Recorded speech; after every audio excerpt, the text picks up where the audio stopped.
Hello guys, आप लोग कैसे हैं? हमें आशा है आप स्वस्थ होंगे और मस्त होंगे।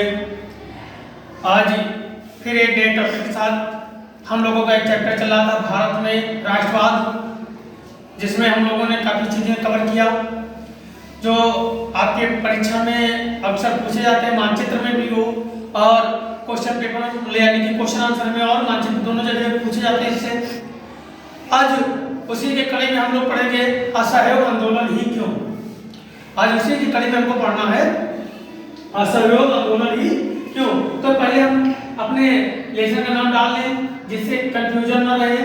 भारत में राष्ट्रवाद, भारत में राष्ट्रवाद। ठीक, अब इसी में हम क्या पढ़ेंगे असहयोग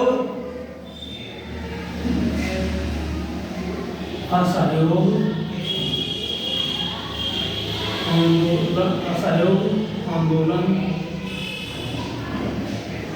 ही क्यों। ठीक, असहयोग आंदोलन ही क्यों। हम लोगों ने कल लास्ट टॉपिक में मतलब पढ़ा था खिलाफत आंदोलन। तो वहां पर देखा कि तुर्की के जो था वहाँ की सरकार ने उनको जो खलीफा पद था उसको उपाधि थी समाप्त कर दिया था और वहाँ पे जनता जो थी आक्रोशित हो गई थी और प्रदर्शन कर रहा था। इसलिए कि जो उनकी समस्या है, जो यहाँ भारत के लोगों की समस्या थी, तो अंग्रेजों से कैसे हम लोग निपटे। तो इसी के लिए एक अधिवेशन होता है कलकत्ता अधिवेशन, और उसका कलकत्ता अधिवेशन में असहयोग आंदोलन के लिए प्रस्ताव रखा जाता है। और प्रस्ताव वहाँ पे रखने के बाद जब नागपुर अधिवेशन होता है तो उसमें प्रस्ताव क्या होता है कि जब प्रस्ताव रखने का मतलब ये होता है कि हम अपनी बात को रखते हैं कि कैसे कैसे हम इस चीज को आगे करेंगे। तो उसको नागपुर के अधिवेशन में स्वीकृत कर लिया गया कि हाँ आप ये अधिवेशन कर सकते हैं। क्या कहते हैं, अधिवेशन में कर लिया गया कि आप आंदोलन कर सकते हैं। तो इसके बारे में हम नोट कर लें। इसको कांग्रेस का कलकत्ता अधिवेशन होता है 1920 सितंबर 1920 में कलकत्ता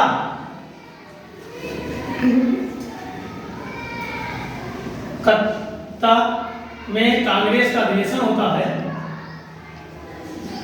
अधिवेशन होता है और इसी अधिवेशन में असहयोग आंदोलन का प्रस्ताव रखा जाता है। इसी अधिवेशन में असहयोग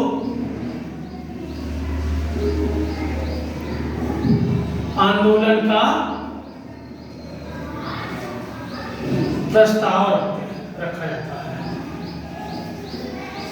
ठीक, यानी इसमें क्या करते हैं, सितंबर 1920 में जब खिलाफत आंदोलन की उसमें उनको भाई समझता कुछ नहीं मिला और वहां से एक फायदा मिला था कि हिंदू मुस्लिम को एकता का बल मिल गया था।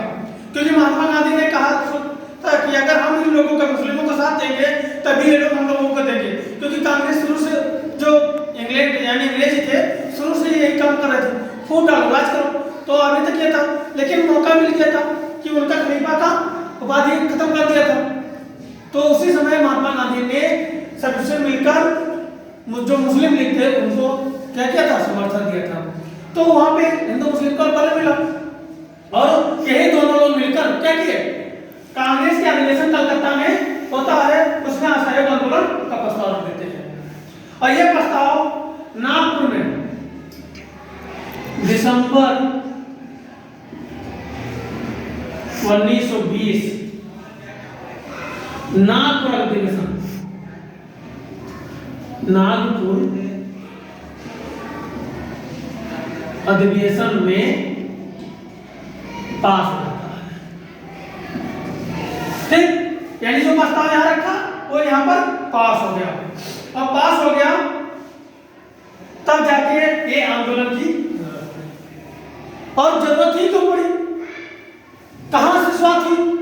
तो महात्मा गांधी जो थे, महात्मा गांधी अपनी एक पुस्तक लिखा था और पुस्तक क्या लिखा था, स्वराज हिंद, स्वराज हिंद, एक अपनी पुस्तक लिखा था और यही पुस्तक उनको प्रेरणा दे गई। क्या प्रेरणा दी? क्योंकि जो स्वराज हिंद में जो घटनाएं घट रही थी उसी बारे में उन्होंने वर्णन किया था, उसी में तो इनको एक हिंद मिला, यहाँ से प्रेरणा मिली कि सामान है, विदेशी उपाधियां हैं, इसको क्या किया जाए? त्याग कर दिया जाए, और त्याग कर दिया जाए तब इसका और प्रभाव पड़ेगा। इसी सोच के साथ तब स्वराज हिंद से ये क्या था, ये याद रखना, महात्मा गांधी की पुस्तक थी, महात्मा गांधी जी की पुस्तक स्वराज हिंद। ठीक, और इसी स्वराज हिंद से इनको प्रेरणा मिलती है और इसी प्रेरणा से क्या करते हैं, आंदोलन को शुरुआत करते हैं। और कब शुरुआत करते हैं? जनवरी 1921 में आंदोलन प्रारंभ होता है। ठीक, यानी क्या होता है, जनवरी 1921 में आंदोलन प्रारंभ हो जाता है। ठीक है, तो ये क्लियर हो गया कि असहयोग आंदोलन नहीं क्यों, क्योंकि ये जब खिलाफत आंदोलन से हुआ था और हिंदू मुस्लिम एक हो गए थे दोनों, और दोनों लोग मिलकर कांग्रेस अधिवेशन में 1920 में ये प्रस्ताव रखते हैं कि असहयोग आंदोलन किया जाए, और इसमें 1920 में नागपुर के पठार में अनुमति मिलती है, और ये जनवरी 1921 में असहयोग आंदोलन प्रारंभ हो जाता है। और इसकी प्रेरणा महात्मा गांधी जी को उन्हीं की पुस्तक स्वराज हिंद से मिलती है। ठीक है, कि जितने विदेशी उपाधियां मिली थी, महात्मा गांधी जी को भी एक उपाधि मिली थी, आप जानते होंगे। महात्मा जी को कौन सी उपाधि मिली थी? महात्मा गांधी जी को केसर ए हिंद, केसर ए हिंद, ये क्या मिला था? उपाधि मिली थी, लेकिन इस उपाधि को त्याग दिया, वापस कर दिया, और साथ में क्या किया? सरकारी संस्थाओं का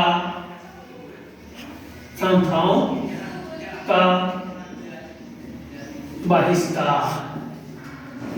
फिर नीचे कर देना, क्या किया? इसको इधर कर देना। ठीक है, मतलब ये जो आंदोलन किया, आंदोलन से क्या क्या, ये जो उपाधि थी केसर ए हिंद उपाधि, इसको क्या किया? वापस कर दिया। सरकारी संस्थाओं से क्या किया? संस्थाओं का बहिष्कार किया, जैसे सरकारी स्कूल, अदालत, ठीक है, सभी क्या किया? बहिष्कार कर दिए। सरकारी स्कूल में जो शिक्षक पढ़ाते थे, क्योंकि स्कूल किसका था? ब्रिटिश सरकार की थी। अदालत किसकी थी? ब्रिटिश सरकार की थी। तो उसमें जो पढ़ने वाले छात्र थे, पढ़ाने वाले अध्यापक थे, सभी ने बहिष्कार कर दिया। वकालत में जो वकील लोग थे, जो वकालत करते थे, तो उन्होंने भी बहिष्कार कर दिया। तो ये ठीक है, और साथ में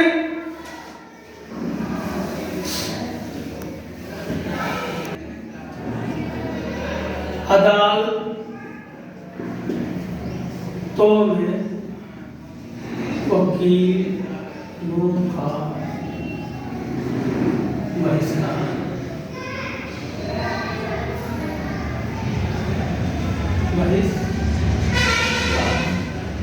ठीक, ये अपना क्या करते हैं? बहिष्कार करते हैं।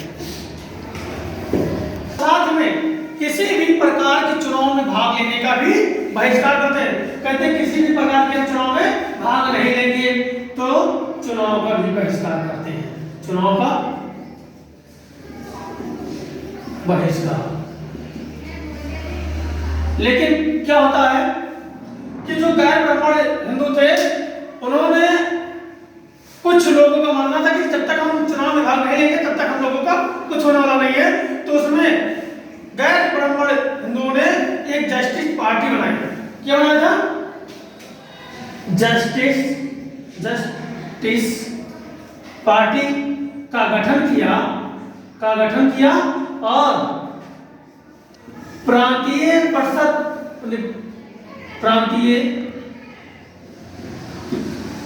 परिषद के चुनाव में चुनाव में भाग लेने की बात की। ठीक, यानी ये सभी लोगों ने तो मना कर दिया कि हम चुनाव में भाग नहीं लेंगे, लेकिन जो गैर ब्राह्मण हिंदू थे उन्होंने जैसे पार्टी का गठन किया और प्रांतीय परिषद के चुनाव में भाग लेने का ऐलान किया कि हम उसमें भाग लेंगे। और ये जो ये चल रहे थे आंदोलनकारी, तो ये आंदोलनकारी क्या थे? हाथ में चरखा लिए हुए, हाथ में चरखा लिए हुए, और उसको एक अपना प्रतीक माना था कि हम स्वदेशी को अपनाएंगे, विदेशी का बहिष्कार करेंगे। यानी विदेशी जो भी सामान आएगा उसका हम बहिष्कार करेंगे और स्वदेशी सामान को हम क्या करेंगे? इस्तेमाल करेंगे, उसी को हम अपनाएंगे। तो वो चरखा लेकर और जुलूस में आगे बढ़ रहे थे। ठीक है, तो उसमें क्या था? इस पता है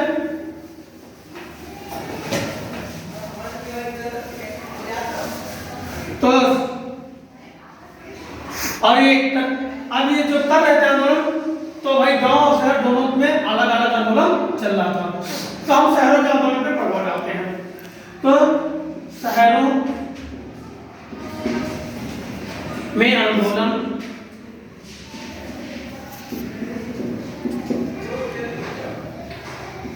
की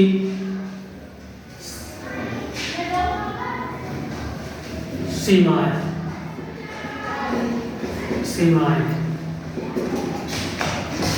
आंदोलन की सीमाएं थी, क्योंकि सीमा मतलब कमी थी। क्या कमी थी? कि जो हमारा कपड़ा था, कौन सा कपड़ा? स्वदेशी। तो स्वदेशी कपड़ा हमारे यहाँ महंगा था। तो स्वदेशी यानी खादी कपड़ा महंगा था। यानी जब आंदोलन कर रहे थे, आंदोलन में क्या हुआ था? बूढ़े बच्चे महिलाएं सभी लोगों ने भाग लिया था। महिलाओं ने यहाँ तक भाग लिया कि अंग्रेजों के नाम पे दंड कर दिया, साथ में तालाबंदियां करना शुरू कर दिया। ठीक, लेकिन प्रभाव क्या पड़ा? कमी क्या आ गई शहरों में? कमी क्या आई कि जो खादी कपड़ा था वो महंगा था, क्योंकि खादी कपड़ा सभी लोग नहीं कर सकते, क्योंकि सभी के पास आर्थिक स्थिति तब बहुत कमजोर थी। तो कुछ लोग एक महंगे कपड़े खरीद पाते थे और बाकी जो मध्यम वर्ग था या आम लोग थे वो कपड़े नहीं खरीद पाते थे। ये कमी थी शहरों में, यानी शहर के आंदोलन में ये कमी देखने को मिली। दूसरी कमी क्या देखने को मिली? भारतीयों के पास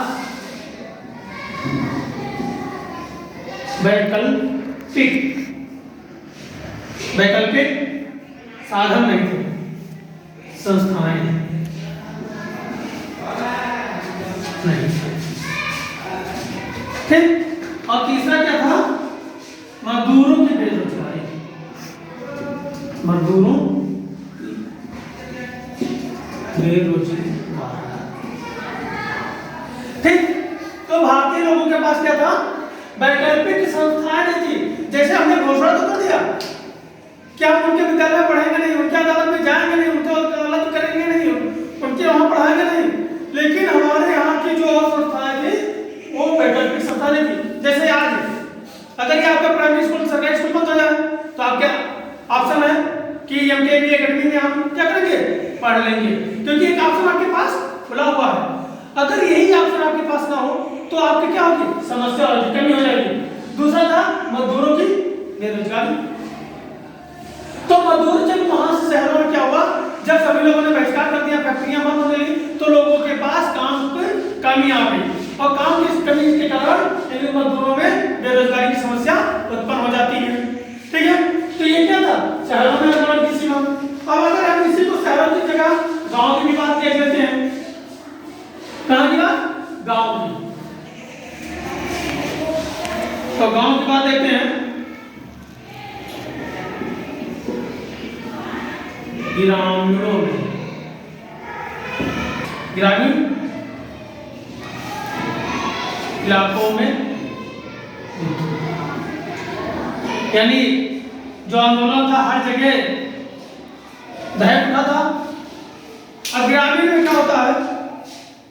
ग्रामीण एक अवध क्षेत्र में था, अवध क्षेत्र के लोग थे।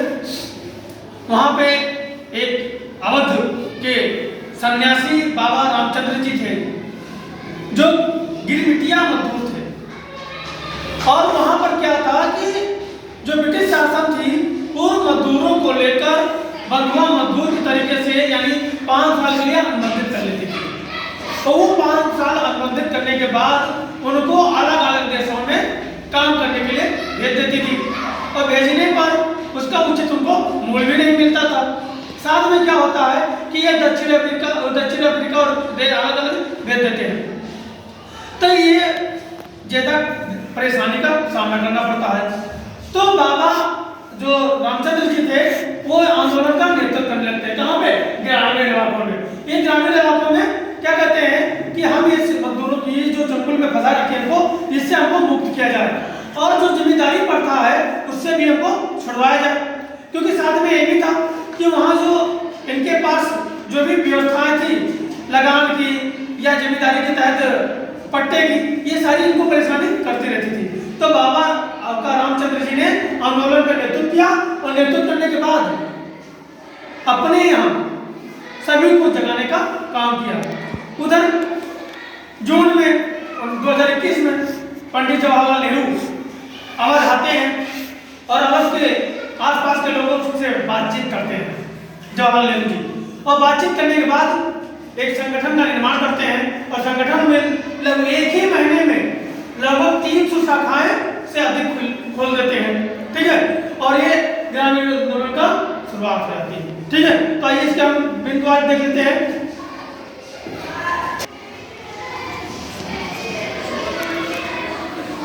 सन्यासी बाबा रामचंद्र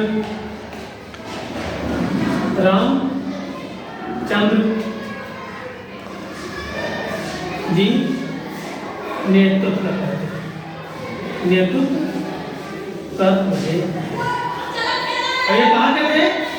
अवध के थे। ठीक है, अवध के सन्यासी बाबा रामचंद्र नेतृत्व कर रहे थे। ये थे कौन? ये थे गिरमिटिया मजदूर। क्या थे? गिरमिटिया मजदूर। और गिरमिटिया किसको कहते हैं? जिसको बंधुआ मजदूर बना लिया जाता है। क्या? अनुबंधित मजदूर। अनुबंधित मजदूर।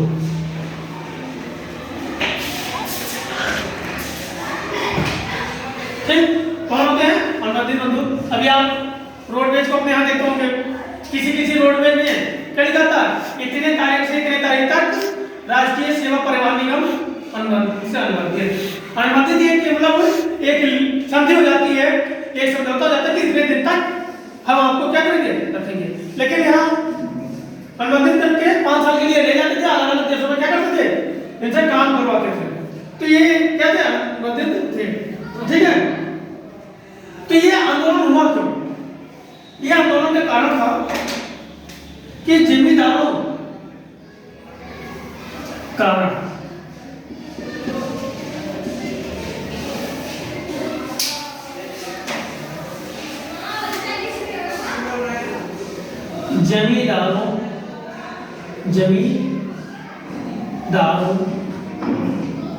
जमींदारों द्वारा लिए जाने वाले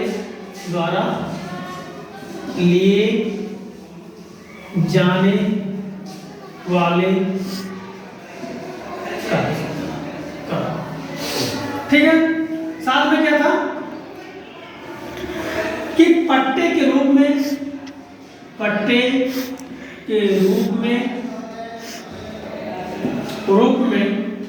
उन पट्टे के रूप में इनको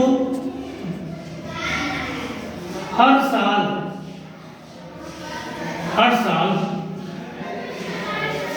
बदल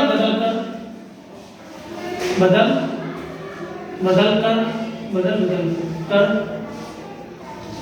दिया जाता था।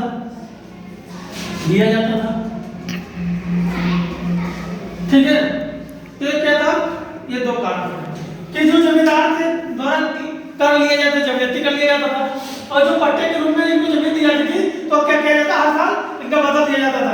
यानी आज यहाँ पर है, कल वहां पर है, परसों यहाँ पर है। फिर आप ये, तो इससे ये लोग क्या करते थे, एक अस्थायी खेती नहीं कर पाते थे, अलग अलग इससे ये परेशान रहते थे। तो ये कारण था इनका ग्रामीण इलाकों में सरकारी सन्यासी बाबा का। और ये बात सुनते हैं तो बात ये सुनकर ये वहां पर बाबा रामचंद्र के नेतृत्व में आंदोलन चल रहा है, तो यहाँ पर जून 1920 में अवध में पंडित जवाहरलाल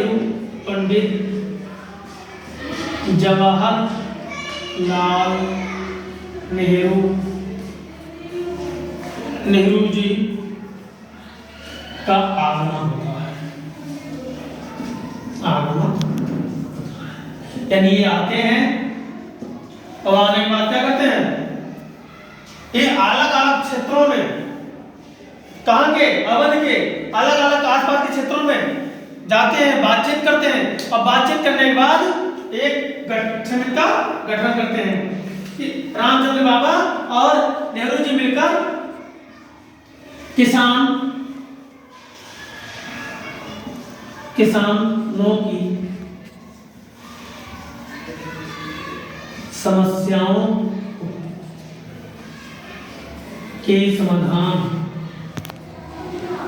समाधान के लिए क्या करते हैं, अक्टूबर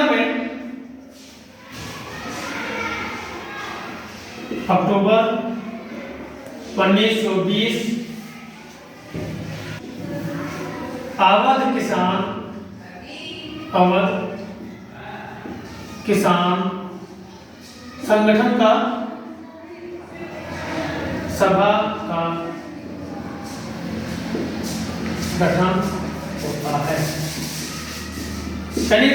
पंडित जवाहरलाल नेहरू जी और बाबा रामचंद्र शुक्ल जी और नाम शुक्ल याद आ गया, हिंदी याद आ गई क्योंकि हिंदी में आपको पहले है रामचंद्र शुक्ल तो वही याद आ गया।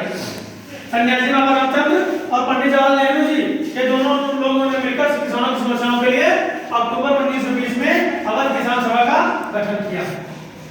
ठीक है, और ये संगठन एक ही महीने में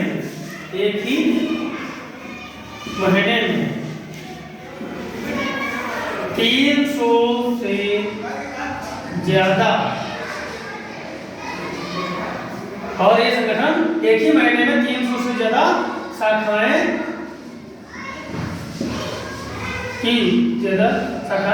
खुली। ठीक, और इनका जो नाम था मुक्ति। ठीक है, तो ये समझ में आ गया ग्रामीण लोगों में मित्रों। ठीक, अब आगे चलते हैं। अक्टूबर 1920 में अवध किसान सभा का गठन होता है और 300 से ज्यादा शाखाएं खुल जाती हैं। और इसके साथ जो एक ग्रामीण इलाके में था, तो बाबा रामचंद्र जी ने एक और घोषणा किया था कि अगर इनको माफ देना है, जैसे क्या था, ये सारी बातें जिम्मेदारी के द्वारा कर लिया है सब, तो इसके रूप में इन्होंने एक घोषणा किया था। क्या घोषणा किया था? नाई धोबी को कार्य करने के लिए मना कर दिया था। तो आप जानते हैं कि पहले के लोग आज भी बहुत क्षेत्र में हर घर पे 15 दिन पर, महीने पर नए और रोगी लोग आते हैं, उनके बाल काटते हैं और उनके कपड़े लेके जाकर धुलते हैं। तो बाबा रामचंद्र ने नए और रोगी को वहां काम करने के लिए मना कर दिया। तो ब्रिटिश सरकार को परेशानी होने लगी कि उनके कपड़े कौन धुलेगा, उनके बाल कौन साफ करेगा, कौन काटेगा। तो ये सारी बातें थी। तो अब आता है बात कि ग्रामीण इलाके में इसकी सीमाएं क्या थी, यानी जो इतना कुछ हुआ इसका कुछ सारांश क्या निकला कुछ, क्योंकि जब कुछ काम होता है तो वहां पे क्या होता है, कमी जरूर रह जाती है। ठीक है, जब कोई आंदोलन होता है, कुछ बात होती है तो कुछ अच्छाई हो जाती है और कुछ कमी हो जाती है। तो ये तो अच्छाई थी कि गठन हो गया किसानों की समस्याओं के लिए। और किसानों की बात को रखने के लिए वो सभा के माध्यम से 300 शाखाएं से अधिक खोल दी गई। लेकिन कमी क्या हुई? ग्रामीण असहयोग आंदोलन, ग्रामीण में असहयोग आंदोलन में कमी या सीमाएं जो भी आप मान ले, ठीक है, दोनों का एक ही रहेगा, ठीक है। अब कमी क्या हो? सारी समस्या से ग्रसित होते हैं ग्रामीण लोग, तो ग्रामीण बहुत परेशान होते हैं। तो ग्रामीण परेशान होकर महात्मा गांधी का नाम लेकर एक अफवाह फैलाते थे। अफवाह क्या फैलाते हैं कि हम लोगों को अब स्वराज मिलने वाला है, आजादी मिलने वाला है, हम लोगों का जमीन मिलने वाला है, और वो ऐसा करके लोगों को इकट्ठा करके साथ में क्या करते हैं, एक अहिंसा का रूप ले लेते हैं, हिंसा का रूप लेते हैं, सॉरी हिंसा का रूप ले लेते हैं। यानी जो व्यापारी होते हैं कि और जो ब्रिटिश सरकार, ये लोग दुकानदारों को लूट फाट मचा लेते हैं, वहां से लूटते हैं और वो सब कर लेते हैं, जिससे ये क्या होता है, ये आंदोलन धीमा पड़ जाता है। महात्मा गांधी अपना समर्थन वापस ले लेते हैं, क्योंकि महात्मा गांधी शुरू से किसके पुजारी थे? सत्य और अहिंसा के पुजारी थे। उनका कहना था कि हम सत्य के मार्ग पर चलेंगे, अहिंसा के मार्ग पर चलेंगे, हम शारीरिक बल इस्तेमाल नहीं करेंगे। लेकिन ग्रामीण लोगों ने क्या किया कि लूट फाट मचा दिया। तो किसके? जो जिम्मेदार थे, ताल्लुक लोग थे, उनके दुकानों पर, उनके घरों पर हमला बोल दिया, धावा बोल दिया, और वहीं से क्या किया? लूटपाट किया, ठीक है। तो ये इनकी कमी हो गई थी। तो नोट कर लीजिए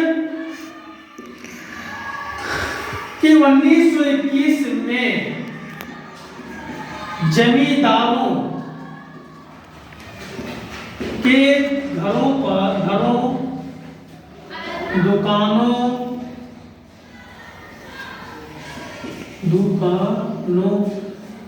आदि पर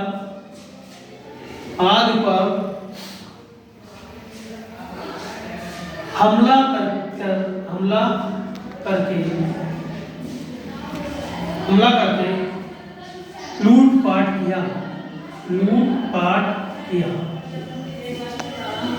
ठीक, कमी क्या हो गई?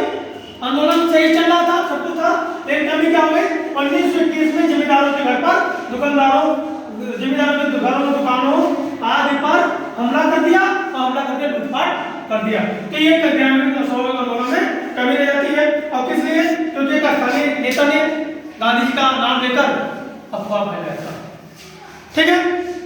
तो ये होता है आपका ग्रामीण क्षेत्र। अब आता है गुरिल्ला आंदोलन। क्या आता है? गुरिल्ला आंदोलन। अब इसको हम देखते हैं क्या है। तो इतना क्लियर हो गया होगा। अगर आपको समझ में ना आया हो या कुछ हो तो कमेंट बॉक्स के माध्यम से आप हमसे पूछ सकते हैं, लाइक कमेंट कर सकते हैं, चैनल को सब्सक्राइब कर सकते हैं। लेकिन आप लोग कंजूसी कर जाते हैं ये पढ़ने में। कंजूसी ना करें, कंजूसी करेंगे तो कंजूसी तरीके से ही रह जाएंगे, क्योंकि जो कंजूसी करता है उसका वैसे वैसे सब धरा रह जाता है, आज वो नहीं बढ़ता है। आप देखते होंगे, किसी गांव को उधार ले लीजिए, किसी एक व्यक्ति को उधार ले लीजिए कि अगर पैसा है उसके पास और कंजूसी किया तो ना कभी वो अच्छे से पहन पाता है, ना अच्छे से खा पाता है, ना अच्छे से टहल पाता है, उसका पैसा वैसे वैसे रखा रह जाता है और लास्ट में क्या होता है? चला जाता है ना। हमें लोग कहते हैं बड़ा कंजूस था वो, तो इसलिए कंजूसी नहीं करनी चाहिए। आप लाइक और कमेंट में बिल्कुल कंजूसी नहीं करनी चाहिए और शेयर भी अवश्य करना चाहिए। तो आते हैं हम एक नए आंदोलन पे, गुरिल्ला आंदोलन। ये आंदोलन क्या था? आंदोलन 1920।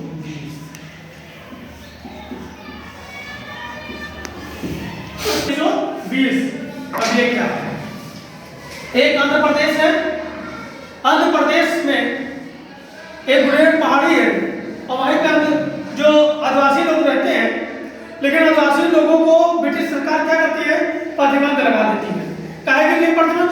कि जंगल में आप नहीं जा सकते। जब ऐसा आदेश ब्रिटिश सरकार जारी करती है तो जो आंध्र प्रदेश के बुलबुलेल पहाड़ियों में जो लोग रहते थे वो आदिवासी उग्र हो गए। बताओ, हम आप सभी जानते हैं कि आदिवासियों का भोजन, रहन सहन सब कुछ कहाँ से होता है? जंगल से होता है। और जब जंगल में ही जाने से रोक लगा दिया तो उनका कंदमूल फल, वहां से लकड़ी, वहां का जो आनंद रहन कैसे होगा? इसी कारण वहां के लोगों ने क्या किया? एक आंदोलन करा। और आंदोलन किया, और आंदोलन करके और कौन सा आंदोलन किया? गुरिल्ला आंदोलन किया। गुरिल्ला का अर्थ क्या होता है? छापा मारना। इसका क्या अर्थ होता है? छापा मार, यानी छापा मार मार कर छापा मार आंदोलन शुरू कर दिया। और शुरू किया तो कारण क्या निकला? तो आदिवासी हमारे बीच के सीताराम अलूरी सीताराम राजू थे, ठीक है। तो उन्होंने वहां के लोगों से कहा, कहां के? आदिवासियों के लोगों से, ऐसा है कि आप लोग सब लोग मेरा साथ दो और मैं इस ब्रिटिश सरकार से लड़ूंगा। और बहुत सी सारी बातें इन्होंने इनसे कहा और वहां के लोगों ने इनसे बात मान लिया और आंदोलन क्या हुआ? शुरू हो गया। और आंदोलन करते करते जो हमारे सीताराम अलूरी जी थे,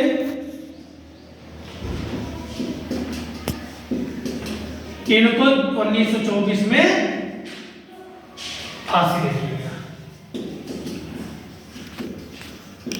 क्या दे दिया? फांसी दे दिया।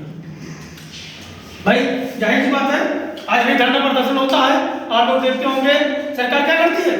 जो मेन नेता होते हैं उसी को पकड़ लेती है, आंदोलन खत्म, धरना प्रदर्शन खत्म। वही काम इन्होंने यहाँ भी किया कि जो ये गुरिल्ला आंदोलन चला था उसका नेतृत्व अलूरी नाम राजू कर रहे थे और इन्हीं को 1924 में फांसी दे दिया जाता है। और अब लिख लेते हैं आंदोलन के कारण क्या थे, ठीक। तो आंदोलन के कारण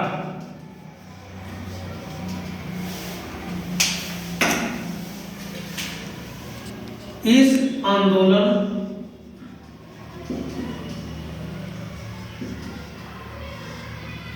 के पक्ष में कांग्रेस नहीं था।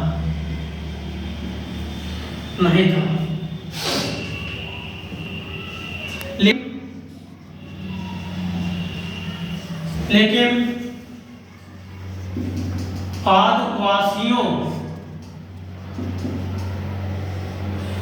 आदिवासियों को जंगल में जाने पर रोक लगा दिया था। ये कारण था। दूसरा क्या था? रोजगार काम करवाता, बेगार करवाना, ठीक। बेगार मतलब यानी आपको बिना पैसे दिए हुए आपसे क्या करते थे? ये यहाँ से क्या करते थे? ब्रिटिश सरकार यहाँ से अपने यहाँ से लेते थे आदिवासियों को, यहाँ मजदूरों को, और अपने यहाँ क्या करते थे? अलग अलग स्थान में बेच के काम करवाते थे, सड़कें बनवाते थे, ठीक है। जिससे क्या था? ये परेशान होते थे, ठीक। और उसी बेकार की वजह से ये कारण था कि ये आंदोलन हुआ था। गुडेम आंध्र प्रदेश के एक स्थान है गुडेम, पहाड़ियों पर उग्र आंदोलन हुआ, ठीक। ये उग्र आंदोलन, तो ये था आपका गोरिल्ला आंदोलन। क्या था? गोरिल्ला आंदोलन। उधर असम की तरफ अफवाह फैला दी गई कि जो मजदूर बागानों में यानी चाय और कॉफी का काम कर रहे थे, फैक्ट्री में काम कर रहे थे, वहां किसी ने अफवाह वही उड़ा दी कि हमको सराय मिलने वाली है, जमीनें मिलने वाली है। तो वहां के मजदूरों ने क्या किया कि वहां से निकल दिया।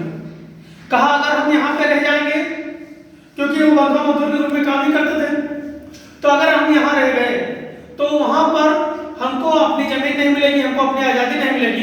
तो दीवार तोड़ तोड़ कर क्या किया? वहां से भागने लगे। अब भागने लगे, लेकिन यहाँ पर जब आए तो क्या देखा कि रास्ते में ना इनको रेल बंद था, क्योंकि जलियांवाला बाग आप लोगों ने देखा ही था कि जलियांवाला बाग कितना डर था, और उसी में सारी चीजें बंद हो रखी थी, ठीक है। उससे पहले जो युद्ध चल रहे थे सब में क्या था कि सभी का बहिष्कार कर दिया गया था। तो वहां पर क्या था कि बस और वो क्या कहते हैं रेल और स्टीमर सब बंद थे। अब बंद थे तो ये रास्ते नहीं थे कि उधर से पुलिस आकर, ब्रिटिश शासन की पुलिस इनको फिर पकड़ लेती है और मारते पीटते फिर बागान में ले जाकर डाल देती है। तो ये है बागान का आंदोलन। तो आइए उसको अपना लेते थोड़ा सा, बागानों में आंदोलन।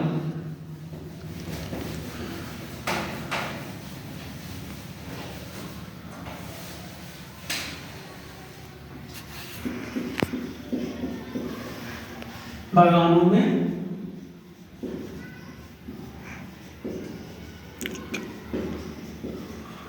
आंदोलन।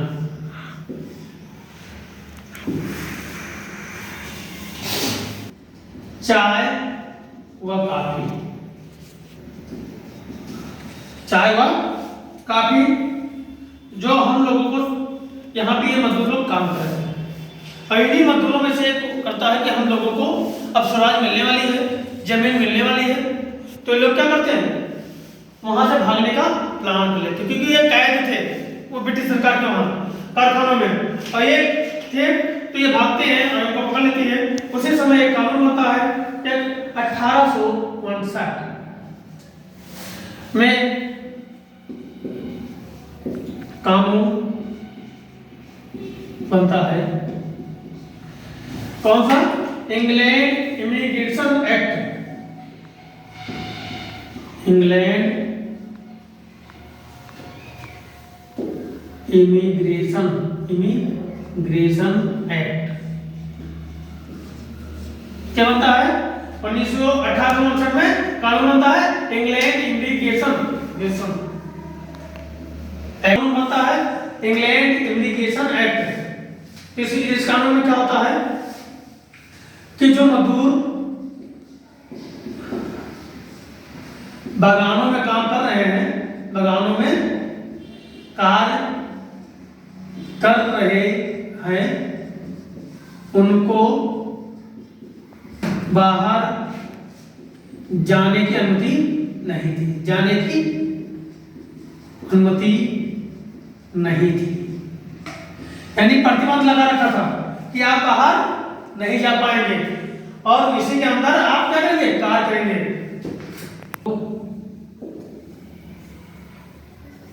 लगा रखी थी, ठीक। और जब रोक लगा दिया, अफवाह सुना ही था, क्या किया, रातों रात दीवार को तोड़ा और वहां से निकल लिया। और निकलने के बाद रास्ते में जाकर जब इनको रेलवे बंद था, स्टीमर बंद था, तो वही पुलिस क्या की, रास्ते में पकड़ लिया और पकड़ के मारते पीटते ले जाकर फिर वहीं पर कहाँ अपने यहाँ फैक्ट्री में डाल दिया काम करने के लिए, ठीक है। तो ये था क्या, बागानों में आंदोलन, ठीक है। अब आता है एक चौरी चौरा, जो अभी हम लोगों ने पिछले साल मोदी जी ने बहुत धूमधाम से शताब्दी दिवस मनाया और सभी लोगों ने देखा, बड़े हर्षोल्लास के साथ शताब्दी दिवस का हुआ था। और हम सभी लोग जानते हैं चौरी चौरा कांड कहाँ हुआ था। ये चौरी चौरा कांड उत्तर प्रदेश के गोरखपुर जिले में हुआ था। कहां पे, उत्तर प्रदेश के गोरखपुर जिले में। क्यों हुआ था, आइए देखते हैं। तो ये हमारा आपके जो महत्वपूर्ण क्वेश्चन है, महत्वपूर्ण जो है वही आप लोगों को लेकर चल रहे हैं कि आपके कम समय में अच्छे से तैयारी हो जाए। क्योंकि आप देखते हैं आपके मानचित्र में अधिवेशन, जो अभी हमने कानपुर का अधिवेशन, कलकत्ता का अधिवेशन, दोनों अधिवेशन पूछ लेता है कि कलकत्ता का अधिवेशन 1920 में कहाँ हुआ था। ओ सॉरी, 19 सितंबर 1920 में कलकत्ता अधिवेशन कहाँ हुआ था, कांग्रेस का अधिवेशन। या नवंबर जो था कानपुर का, नागपुर का अधिवेशन पूछ लेता मानचित्र में। तो ये आपके लिए महत्वपूर्ण है। यहाँ से आपको मानचित्र में भी मिलेगा, लघु में भी मिलेगा, साथ में आपके हम लोग क्या पढ़ने आ रहे थे, चौरी चौरा कांड। ठीक। जो 5 फरवरी 1922, 5 फरवरी 1922 चौरी चौरा कांड, ये हमारा कहाँ है? उत्तर प्रदेश के गोरखपुर जिला। कहाँ हुआ था? उत्तर प्रदेश के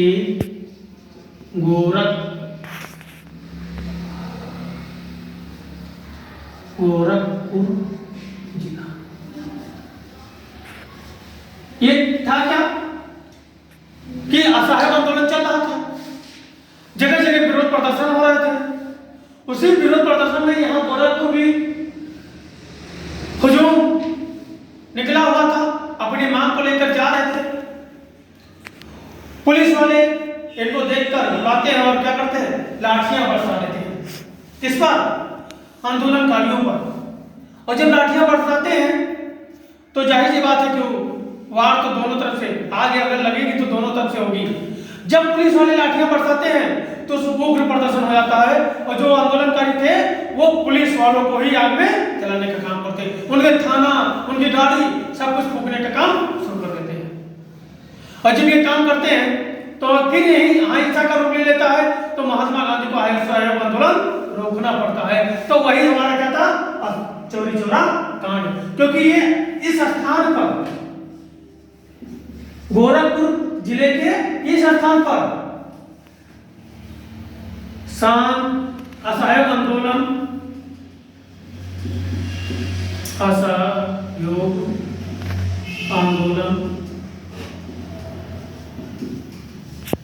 कारी आंदोलन के लोग शांतिपूर्ण से जुलूस निकाल रहे थे। तभी पुलिस ने लाठी चार्ज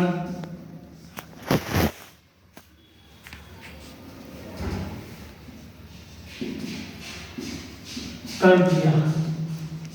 क्या किया? लाठीचार्ज कर दिया। इससे आंदोलनकारी गुस्साई